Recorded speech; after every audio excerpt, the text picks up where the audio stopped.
May the words of my mouth and the meditations of our hearts be acceptable in your sight, O God, our strength and our Redeemer. Amen.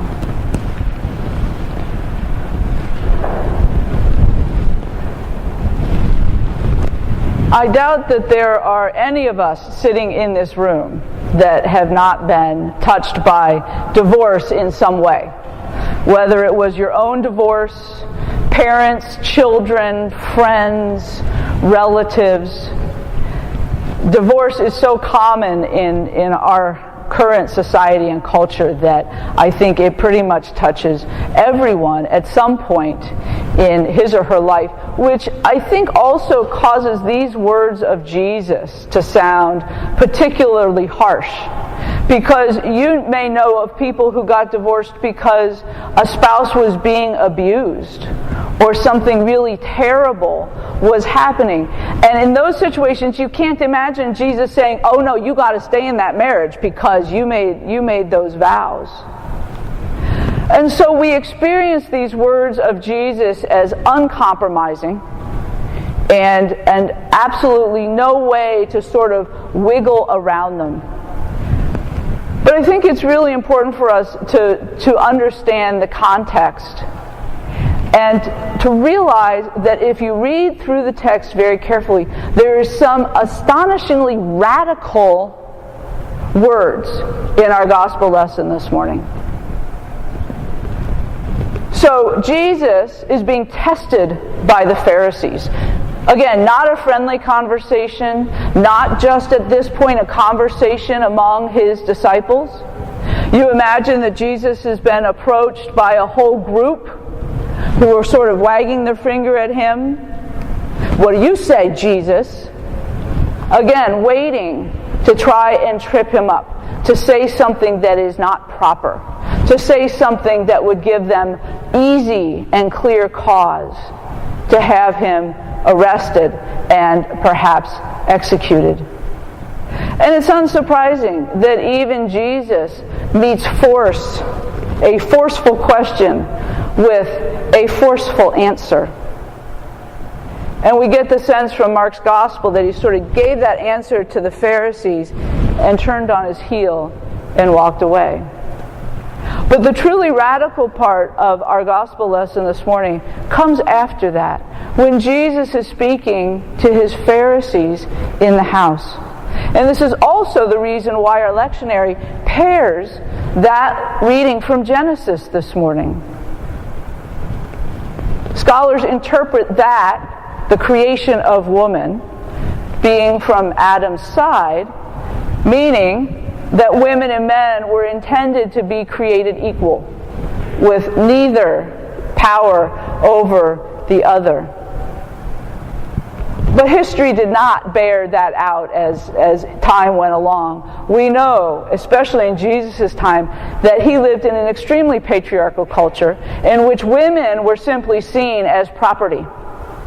And so in Jesus' time, a woman could commit adultery against her husband, but a man could not commit adultery against his wife. That was sort of the prevailing understanding of the relationships between men and women. And there were two philosophical schools around divorce in the time of Jesus. There was the school of Shammai, that basically said, if your wife burns your dinner, if you don't like the way she keeps house, if she doesn't do everything you ask when you ask, just divorce her. Be done. There was another school of thought, that of Hillel, that basically said the only reason to divorce your wife would be if she cheated on you. She couldn't actually commit adultery because she was still your property. And so what Jesus was doing here was both shutting down those schools of thought and also speaking a radical word. Because if you look closely at Mark's gospel, Jesus talks about the man divorcing his wife, which was common. But it also says the wife can divorce her husband, which was not common. What Jesus is doing is putting men and women on equal footing in a way that they were not in that culture. Jesus is saying women can divorce their husband if he cheats on her. And so what sounds initially to our ears is this harsh pronouncement. Later, Jesus is making a radical statement about women, which shouldn't be surprising because we saw women throughout Jesus' ministry. Jesus treated women in a really radical way for his time throughout his ministry, speaking with them, eating with them, feeding them, engaging with them in public conversations, which would have never happened. And so here is yet another instance in which Jesus is raising up the status of women. The gospel still, even sort of knowing that, sounds pretty harsh. And I think part of the reason that it does sound harsh to us is that we don't always understand everything that is going on underneath. Because the other piece of Jesus' news in this was really him speaking to communities. Because marriages in Jesus' time were just not between a man and a woman. It was two families coming together, sharing their livelihoods, perhaps, dependent on one another in a new way, perhaps. And if there was a divorce, one family could declare feud on another. And you can imagine what might happen if you had a village of 200 to 400 people and half the families were essentially feuding with each other. The community would break down. The ability of people to not just worship, but really to survive and flourish would break down. And so what Jesus is speaking against, as much as anything else, is this breakdown of community. I think he's holding up for us God's ideal. And God's ideal is healthy, happy marriages that last for one's lifetime.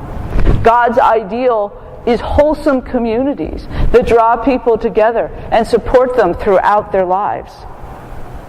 But even Jesus knew, as we know, that God's ideal rarely actually comes to pass. But I think Jesus is inviting us. He's inviting us to strive for God's ideal in our relationship. And not just our married relationships, but all of our relationships. Jesus is holding up the ideal community, the ideal marriage, and really challenging us and inviting us to try and live into that ideal. Jesus is not just trying to put out some harsh pronouncement. Good grief, we hear about Mary Magdalene following him all over to the foot of the cross and the grave and everything else. If Jesus had that big of a problem with supposedly women who broke the law, we can't imagine that Mary Magdalene would have been one of his companions. He would have sent her away long ago. So when we read underneath in Mark's Gospel this morning, we hear this really radical invitation to equality, this radical invitation to companionship, this radical invitation to community. So this morning, what seems on the surface to be as far from the good news as we might imagine we can get is really inviting us, sharing good news, the possibility of good news with us, inviting us deeper into relationship with one another, modeling for us what God's hopes and dreams are for us. Because we all fall down, we all fail, we all stumble along the way. And it doesn't go back to say, well, then Jesus threw the disciples out who couldn't keep up. No, Jesus invites us into those deeper relationships and invites us to then share them and spread them, to build our communities to build our lives together, and to always strive for God's ideals. Amen.